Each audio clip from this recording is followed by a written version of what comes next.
All right, well, coming up, Alzheimer's affects millions of people across the world, and although research is trying to put an end to the disease, we've got some suggestions on how you can avoid it altogether. Stay with us. We'll be right back.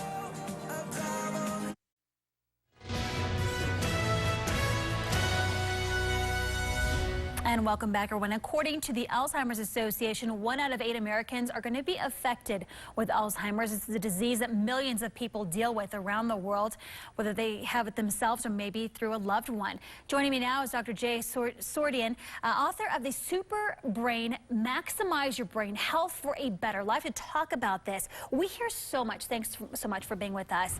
We hear so much about it, especially with the movie that was just released, Still Alice, and about the age difference. You know, this is no longer just your grandparents' disease. We're talking about earlier ages that are getting Alzheimer's. Talk to me a little bit about some of the things that are triggers, if you will, for Alzheimer's. Well, Ronald Reagan, Margaret Thatcher, and Nelson Mandela all had Alzheimer's. They were famous people.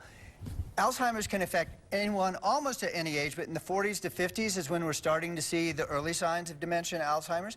But 65 and over is a higher risk factor. Now, one of the mistakes that people can avoid to help prevent Alzheimer's is the first one I called the John Belushi. He was a very large man, a comedian, and he was obese. The more fat you have in your body, the smaller your brain becomes. That's a research study by Kaiser Family Research Association. So reducing obesity, dealing with obesity is very, very important. Yeah. Number 2, I call the Prince Charles because Craig Ferguson on the Late Late Show talked about how bad my teeth are. But if you deal with inflammation and bacterial infection here, if you don't, it goes into the sinuses and causes leaky brain syndrome, which damages the brain. Actually, Alzheimer's is now being considered to be type 3 diabetes. Really? Type 3 diabetes. And the third is what I call the Three Stooges. Three Stooges were really funny. Yeah. They'd run into walls, they'd get hit in the head. I thought it was hilarious. I'd roll on the floor and laugh about it. But really, these injuries over time build up.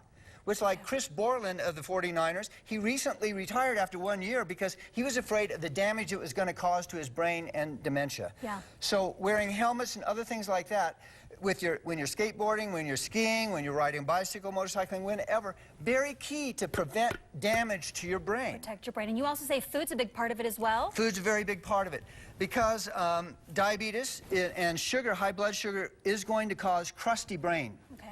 It's very important to reduce the sugar intake and eat the proper foods, inflammation-reducing foods. So you don't trigger it. If people would like to find out more, there's a lot of great information. A lot of people are talking about it too recently. A lot of people are talking. It's a very important topic.